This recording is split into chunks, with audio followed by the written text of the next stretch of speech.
lalong-lalo na po sa lahat ng mga nanonood ng Madiskarteng Waray. Welcome kayo dito sa aking YouTube channel.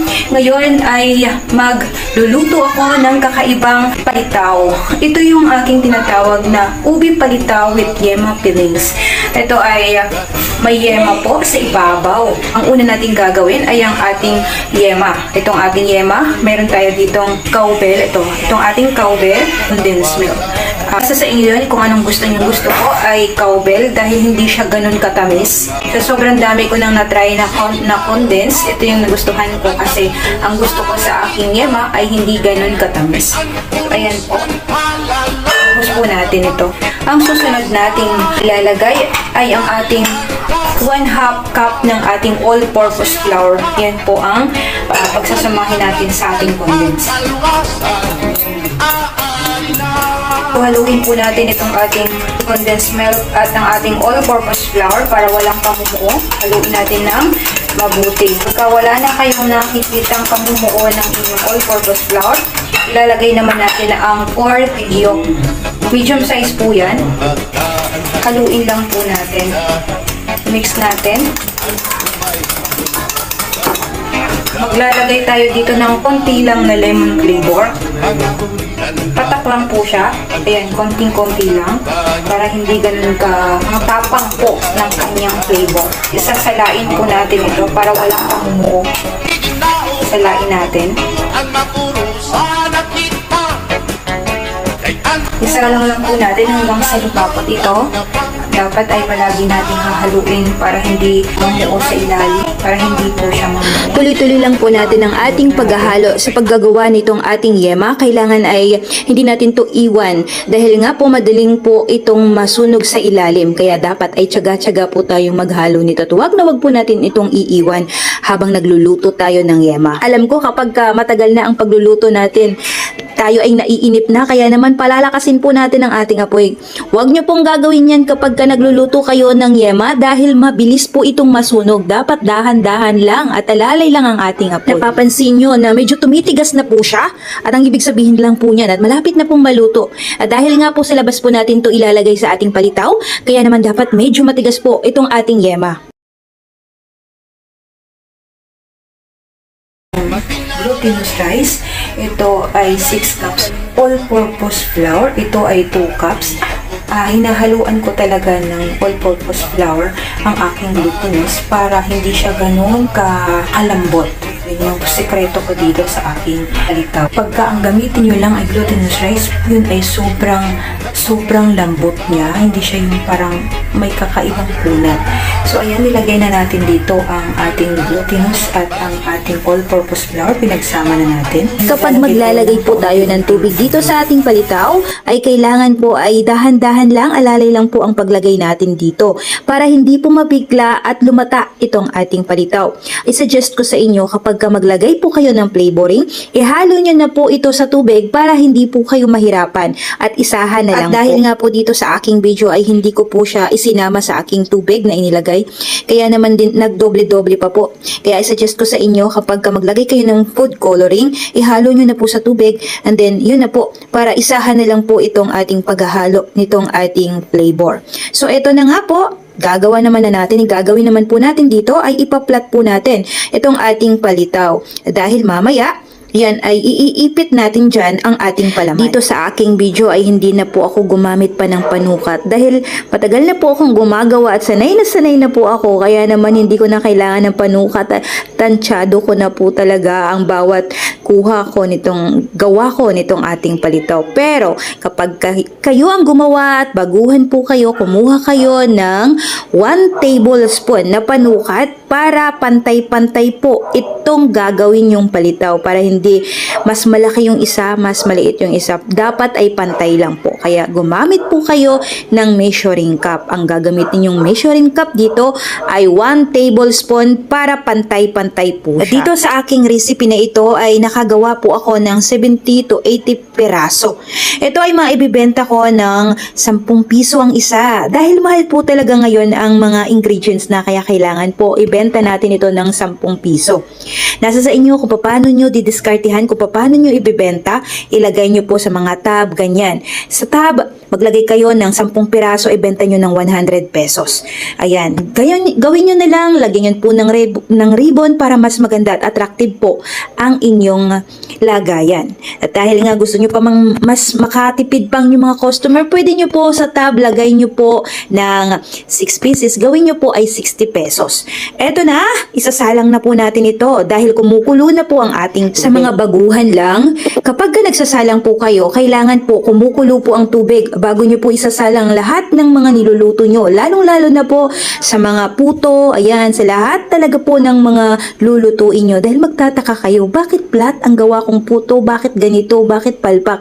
Kasi po, hindi nyo po pinakulo muna ang tubig nyo bago nyo po ito inilagay. Dito sa ating palitaw, bago nyo po ilalagay itong inyong palitaw, kailangan ay kumukulo na ang tubig. Huwag nyo pong ilalagay nang hindi pa po kumukulo dahil magdidikit-dikit po yan.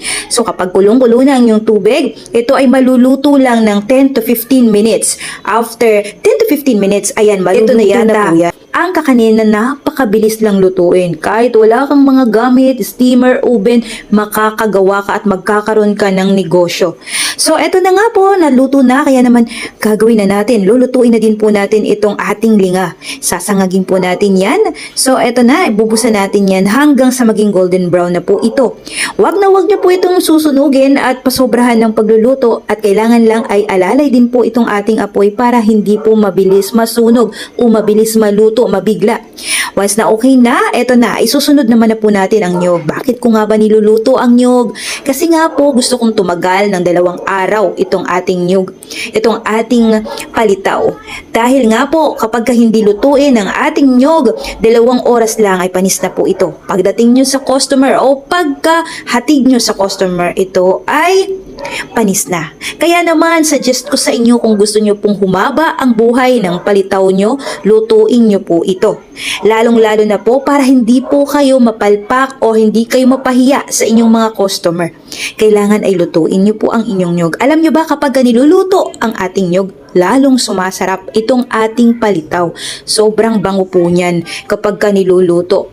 Tumatagal po siya ng 2 days kahit hindi po kahit nandyan lang yan sa mesa, nakatapkip yan, hindi po yan masisira at hindi talaga mapapanis yan. Lalong sumasarap kapag ito ay lulutuin ang itong ating nyug. Dahil nga po noong nagpa-order ako siguro 2017, hindi ko pa alam talaga na ano kaya ang pwede kong gawin para hindi po mapanis itong ating palitaw. So naisipan ko, bakit hindi ko nga ba lutuin ito? Ganito ang gawin ko. Aba po, umeffective po siya dahil nga po naglalagak lang po talaga ako ng mga kakanin sa talipapa.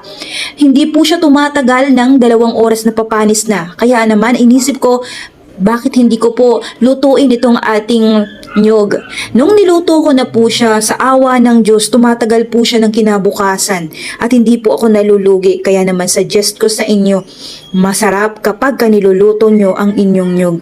Dahil nga po kapag lutuin, ito ay hindi mapapanis. So eto na, kapag maging golden brown na yan at medyo mabango na, ang ibig sabihin lang po niyan ay luto na itong inyong nyog at pwede nyo na po itong ilagay sa inyong palitaw at hindi na po ito mapapanis kahit 2 araw. Nga pala, kapag mayroon kayong nakikita sa post na ang inyong palitaw ay lalagyan ng cheese at cheese lang talaga ang palaman, huwag kayong maniniwala doon at huwag nyo na pong sayangin ang inyong mga pera. Ang cheese po ay hindi babagay sa inyong palitaw. Hindi po siya masarap. Promise ko po sa inyo yon na itry ko na po yan. Lahat na po nga talaga ay itrinay ko na. Itong cheese, bagay lang talaga siya sa mga puto, mga ibang kakanin. Pero dito sa ating palitaw ay hindi po talaga pwede. Wala po siyang lasa. Ito na nga po, naluto na natin. Kaya naman, i-assemble na po natin ito.